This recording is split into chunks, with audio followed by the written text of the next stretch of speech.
Hey, what's going on, my friends? This is Dave Sharpe. Welcome to Wake Up Legendary. We have another awesome guest this morning. I'm going to bring him in here in just a second.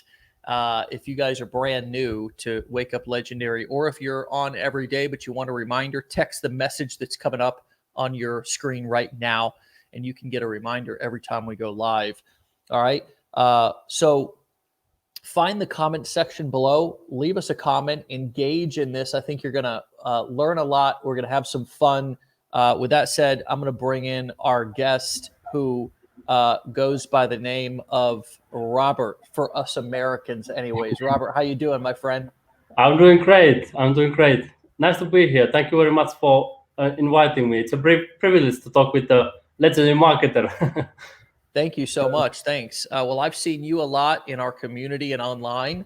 So, I'm excited to talk to you and learn about what you've been doing. And so tell us, first of all, where you're from.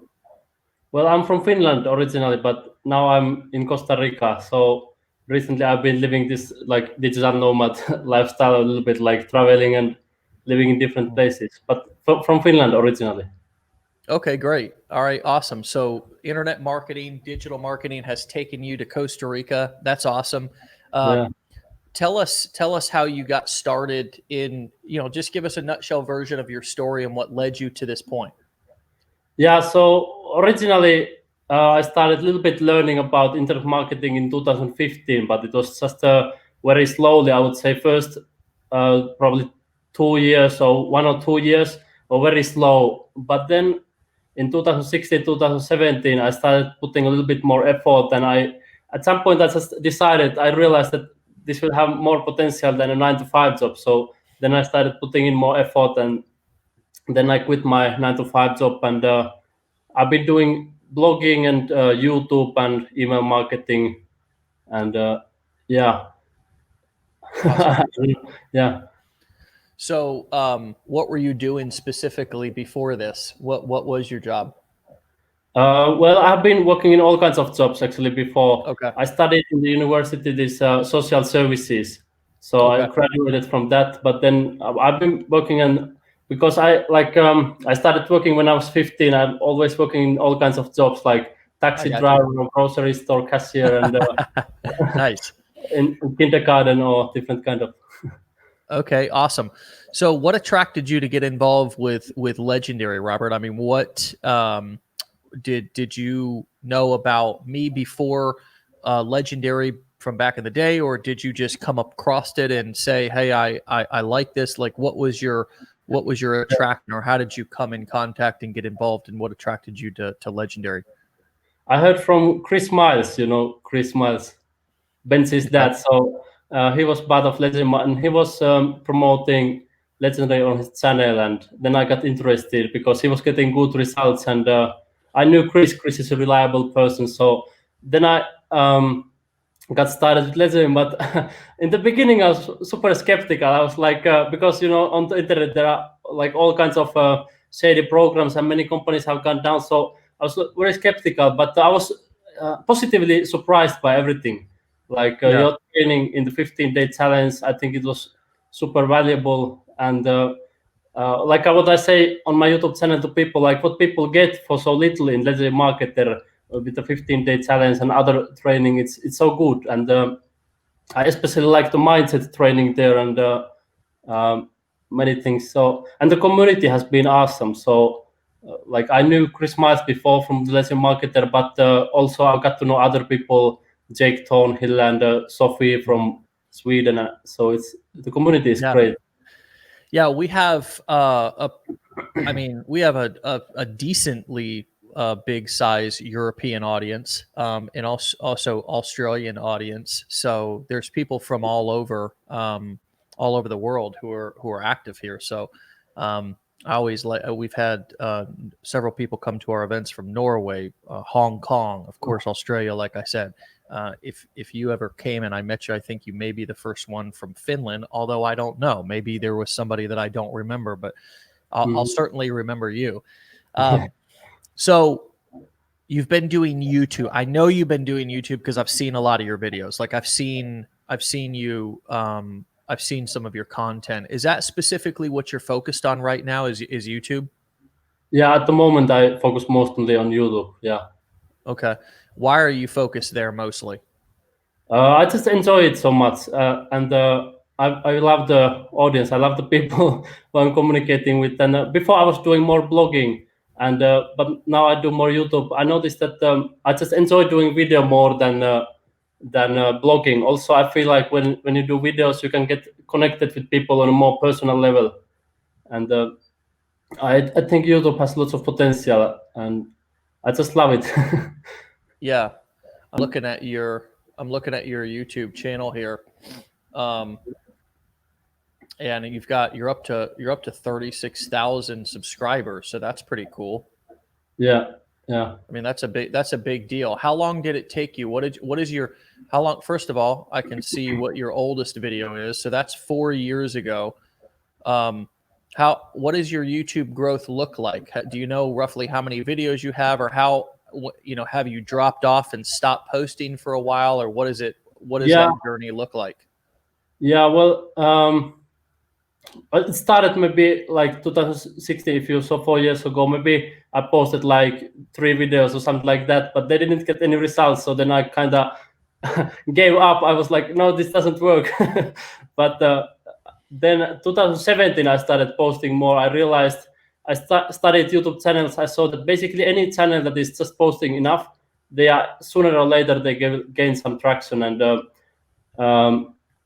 I would say first it was like because I was focusing more on blogging. So let's say until last year, it has been like the side thing. Like usually when I recorded the video, I just hit record and then I record it like quickly and that's it. But since last year, I started putting in more effort and planning and some quality for the videos. And now during the pandemic, I've been publishing one video every day, and it's becoming like a habit, like brushing teeth, like something I just do like every day, publishing one YouTube video and then answering comments and these things. Yeah. So do you find that you're able to create kind of a community on YouTube? Yeah, I think so. Yeah. And I think that go ahead.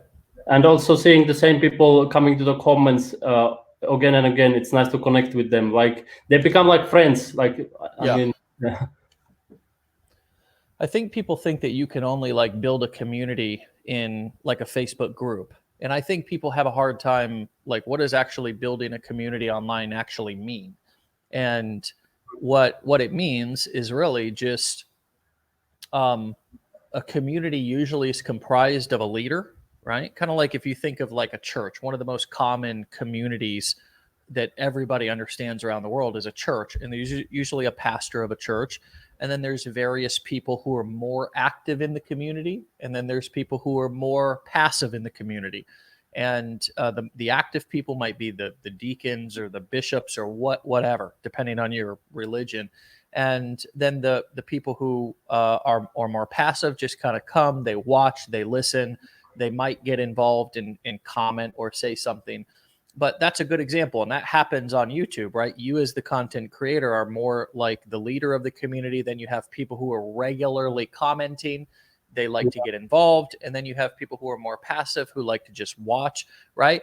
And that in itself is like a community, So when we say build a community, I'd like to try to demystify it a little bit for people to understand that there's not really anything that you need to do to build the community except get out there and just lead by being the content creator. Would you agree with that? Is there anything that you'd add to that? Yes, that is completely true. And I would also add that at some point I listened to some big YouTubers who had like hundreds of thousands of subscribers, and they gave this advice that you should always create the content for the people who are watching the videos, not for yourself. And I think in the beginning, when I started on YouTube, I was mostly like, I didn't think so much like what the viewer wants to see. And I think that is always, when somebody creates YouTube videos, it would be important. Also applies to blogging, like what is the person who is looking for this kind of video with this title, this thumbnail, what do they expect to see and what do they want to hear? And then kind of like entering that conversation in their mind. I think that is really important because It's so easy for people, like we live in our own world, and it's so easy to talk about the things that are only important for us, but what is important for the viewer? I think that's like having that some sort of effort, getting into the mind of the viewer. I think that's really important. Yeah, for sure. Really understanding what you're, yeah, I mean, just like you said, making stuff for the viewer instead of for you, really focusing on being interested versus being interesting. And I think Yeah.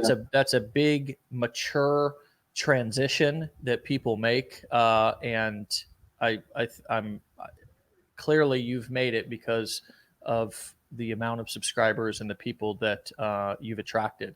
So I want to kind of transition here because you sent over a video before we went live in your questionnaire, and you said that you had made a video 5 things that you learned from me, Yeah. and so that's kind of a cool idea of a piece of content that you can create. Hey, here's 5 things I learned from him or her, or being involved with this, or here's 5 lessons. So it's a great idea. Anytime that something's numbered is also really attractive in terms of either a blog or a video, because people think, oh, 3 ways, there's something concrete. So I wanted to go through these things and have you just give us a brief little, idea of why this landed with you. Of the many things that I talk about, the first thing that you said that you learned was to tell stories. So Yeah. what have you done with that piece of information, or why did that specifically land with you, and has it helped? Well, I feel like it connects with people on a more personal level, like you explained. And I think before I didn't tell so many stories, and I haven't been thinking myself as a good storyteller. But since I listened to you and many other teachers, they say that you can learn to become a good storyteller. You can tell more about your stories and other things, and you can become better at it, like in any other skill.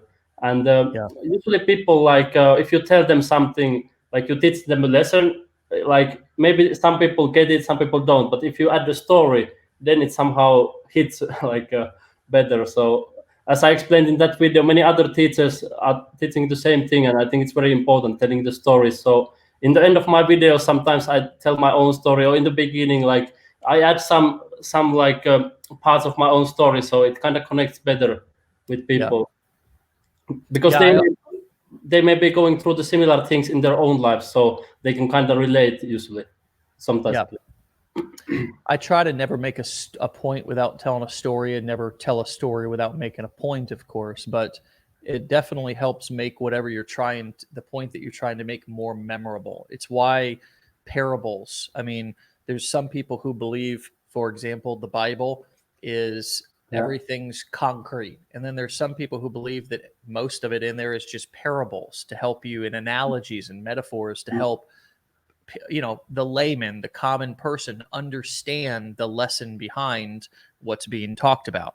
And so we see this all over. This is I was really just using that religious thing as an example. You see it all over.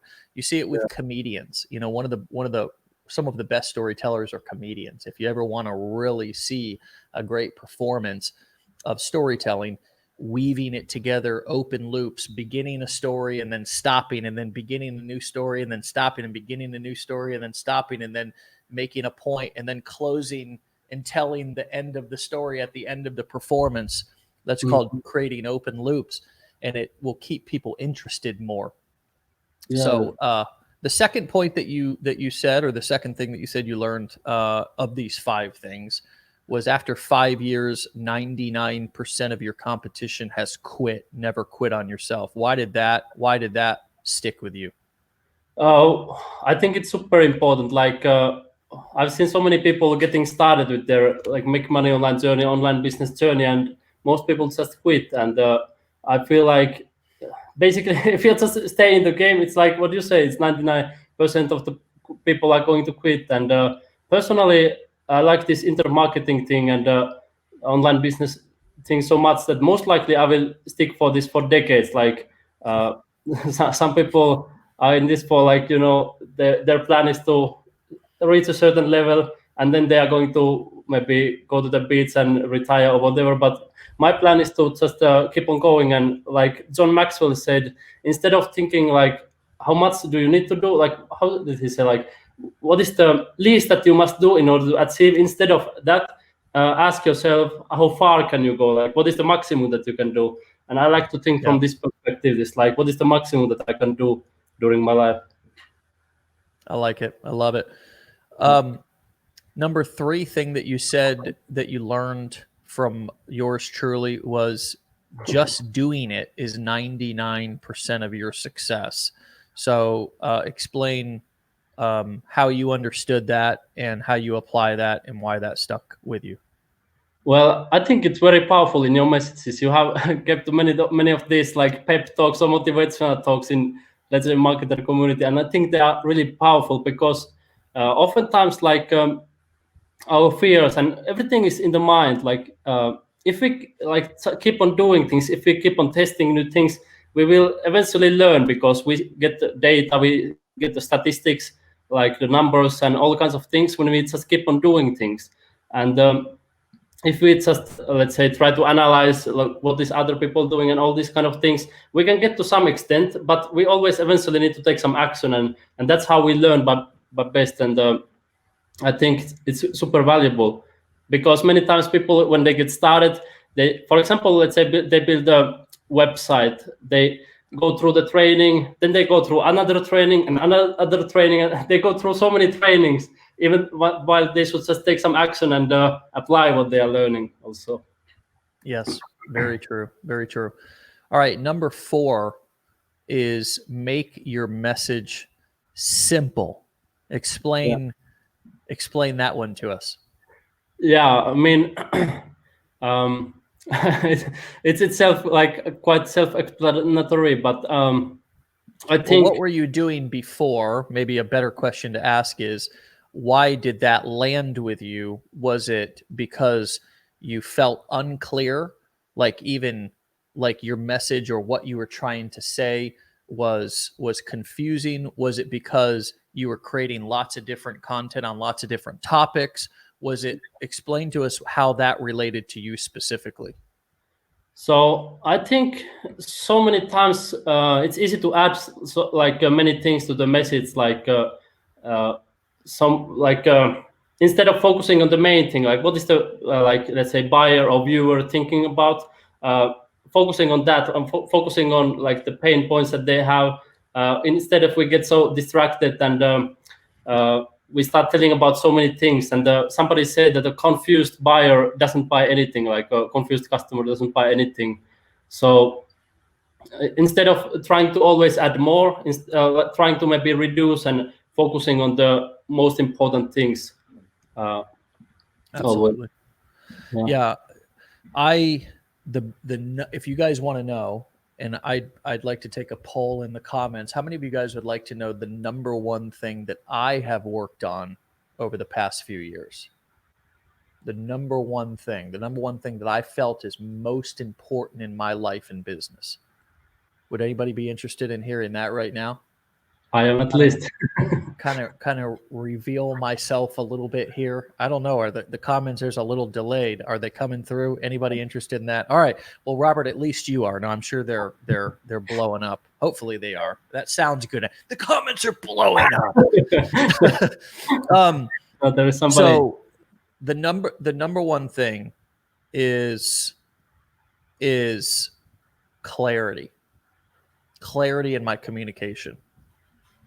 Clarity, because what I realized was exactly what you were just talking about, was that like when you're talking to somebody, what I used to do was I used to kind of talk almost in circles, because I had so much going on in my head. I was trying to when I would just literally have a conversation with somebody, I would start out talking about one thing, but then a few minutes later, I'm off on another topic and I'm off talking about this now. And the person, I could just tell they would walk away and I didn't feel heard and I didn't feel understood.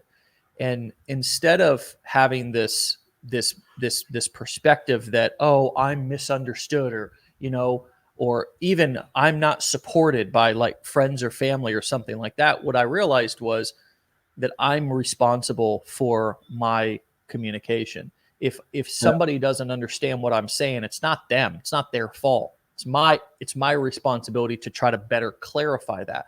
So in personal conversation, what I started to do is try to be more clear and be more simple and be conscious as I was talking that I even slowed down to try to be more clear. And then I would even ask, was that clear? Not because I'm trying to be a jerk, like, is that clear? I'd just be like, was that clear? Like, to try to gauge if they understood and if what I said was clear. And then in what happened in the legendary team was that because that was such a popular thing with me, everybody started doing it. So within our internal team, everybody was focused on being more clear. And not only with the way we talk, the way they talk to customers, the way they responded in customer support tickets, all this stuff, but also the way that we talk to each other. Because what I realized was one of the best ways to scale a team and to get lots done was to tell somebody something one time and have them be able to execute it right away versus tell them to do something and then they come back to me because they got questions and we do a bunch of back and forth, which is most of the time what happens. Most of the time, there's a breakdown in communication whenever people are talking to each other. So I even went as far as to take my ideas. If I was asking somebody to do something, I would put them down in a Google Doc and I would itemize them crystal clear. So there was nothing that could be confused, right? And then the next step that we took with our team is we actually cut way down on calls and meetings. We barely ever have any calls with each other because everybody communicates so clearly in the written word with each other that we have a 25-person team behind the scenes at Legendary, and we actually only have, as a company, one vision call per week. As a sales and BPA team, we have one call per week as a team, and then customer service has one call per week, right? So there's no endless meetings. There's no, like constantly calling each other, freaking out because everybody's worked on being more clear with their communication. And then I took all that and started looking at my content in my copy and applying that concept to my content and my copy. And my marketing got way better. So that's been the number one thing that I've worked on. Yeah, and I think it shows up in the legend training, like this 15-day challenge. It's very straightforward. Like people start the first day, then they go through the tasks, then they can only go to the second step, second day, then they finish that, then they go to the third day. Like it's very straightforward. They cannot really get too overwhelmed because with many programs there is like overwhelm of information. But let's say marketer, it's very simple and straightforward, so it's easy for people to follow. So just so everybody knows, I'm reading this. Robert sent over this video. He just thought it would be interesting, which is 5 David Sharpe review, 5 lessons I learned from Legendary Marketer. And we're just going through these 5 things. So his channel, just so you guys know, is called Learn to Make Honest Money Online. And it looks like this. So you guys can go check out his content and give him a follow. So the last of the 5 things that you listed, which I love, so I'm excited to hear how you, why this stuck out to you, was honesty and integrity is more important than short-term profits. Talk about that. Well, I think it's really big, especially now in this make money online space, and there are so many companies and people who are like promising all kinds of things, and like they are exaggerating claims that you can make money in a moment, like earn $50 in 20 minutes by solving CAPTCHA or watching videos or listening to music, or all kinds of claims. And that's how they get, for example, lots of exposure. People start following them, but then at some point they realize it was fake. So what I focus on my channel, for example, I always want to tell the truth. Sometimes people don't like it. Like when you tell, for example, you can make money watching videos, but you can make only, let's say, $1 per day, while other YouTubers, they say that you can make $100 per hour or whatever they promised. And and that's like in the short term, if you would promise something, it maybe gives something more, like, but it really kills like everything. Like if one is not honest, because it builds for the long term. And like eventually, I think this whole thing from the perspective, like one day we are going to die, and what kind of legacy do we want to leave behind? Like, let's say that we would make lots of money and get all the power and everything, but if people would remember us like the guy who deceived us, or like wasn't honest, and all these kind of things, it wouldn't matter anymore. So I think that eventually honesty and integrity is much more important than money, for example. Yeah. Well, and you've proven that you can do that and travel and do what you want. And I think you're a great example of that. I think people can look to you and at you and see that you can do exactly the things that we talked about, including be honest, have integrity, and achieve your goals. Become a billionaire? Who knows? Who cares? But can you realistically become a millionaire? Yes, you can. And I think that now being is that guaranteed to everybody? Absolutely not. Are the majority of people, here's some truth, are the majority of the people who try to start a business online ever going to achieve that? Nope. Similarly to the majority of people who would like to earn six figures in any job or in any career, ever going to do that? Nope. That's life, right? But you can have a good lifestyle, and you can have what you said, which was the big F word. You can have more freedom, and you can do it and lay your head down on the pillow each night and feel good that you contributed something to the world that was useful to somebody, that helped somebody, and you told the truth about it, and they can take it, they can leave it.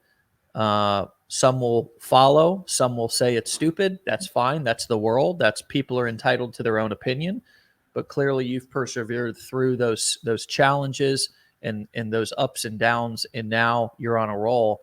And I'm super proud of you for that. And I'm thrilled to have had you on to talk to you about this. So I'll give you the final word. Anything that you want to add to that, or say to anybody who's listening who may have been where you were at, which is wondering if this is all worth it, and if they have the ability to even succeed with this. Yes, I have. But I was yesterday checking out your channel, and I would have 2 tips to improve also your channel. Please. And I was thinking like maybe it would help also for others. Is it okay if I share? Absolutely. Yeah, I think like you have the thumbnails. I think thumbnails on YouTube, they are super important also for anybody watching.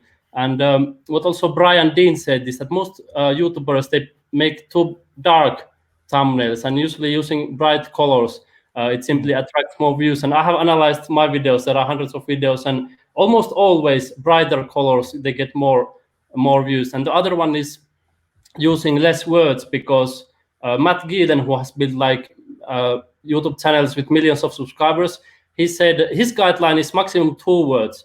Well, I don't always use this maximum 2 words, but it illustrates that using less words is usually, it just works better. Like I have some thumbnails that don't have any words, maybe some number, and they seem to work better. So I would suggest at least testing maybe less words and brighter colors. I'm almost sure that it will get more views. Like just a suggestion. All right, so just so I can show everybody what he's talking about. So he's talking about in Robert. Just so I'm clear, what you're talking about. You're talking about just the thumbnail, right? Brighter colors on the thumbnail, and then less words on the thumbnail as well, right? Yeah. So this is my channel. What he's talking about, and basically we. At this point, anyways, as of today, we're mostly taking the interviews from the Wake Up Show and posting them on there. but I see what you're saying there, and that's good feedback. Thank you for that. Yeah. My pleasure. Awesome, man. Yeah. Awesome. Well, I'm always excited to hear what smart marketers like yourself have to say, what you're up to, how you can help me, how you can help others in this community. And it's a pleasure to have you on, my friend. So I hope you'll come back if we reach out in a couple of months to get an update on where you're at with things. And Yeah. once again, you guys can go over. I'll share his channel one more time. You can check out Robert's stuff at Learn to Make Honest Money Online. This is what his channel looks like. You can probably just search by the correct spelling of his name. He gave me some grace. This American over here who has to get the short version or the easy version of his name. Give us all, for anybody in who can roll that their tongue like you did. Give us that how you pronounce your name over in your country, in your foreign language or in your native language. Roope. Yeah, Okay. that's it. All right, my friend. Well, listen, have fun in Costa Rica, okay? And we'll talk to you later. Keep up the great work. Yeah, thank you very much. And I also thank you for all your great work. I really appreciate everything you do for the community. It's so awesome. Thank you very much. You're very welcome. All right. Thanks for those kind words. All right, buddy. We'll see you later. Yeah. See you. All right, guys. Great interview, great talk, great conversation. Show Robert some love over in the comments or down in the comments. They're showing over on the side of my computer, down in the comments below, because always, I want each one of you guys to envision you guys coming on, whether it be this show or another show or whatever, having a conversation about your business, having a conversation about what you've achieved, and to be able to go and read those comments and get that encouragement and support and positive feedback. It's so important. That's what the community is all about, right? It's about it's not about me. It's not about me. It's about everybody feeling supported by others. That's what it's about. It's about you feeling supported by others. And I hope to have each one of you guys, if you want, on one day to talk about what you've done in your business, how you're succeeding, and I'd like you to envision that. And I'd like you to envision people being thrilled and excited and thankful for your advice and experience, just the same way that we all are about Robert today. All right. So with that being said, we'll see you guys back here tomorrow. Wake up legendary, 10 a.m. Eastern time. Be legendary.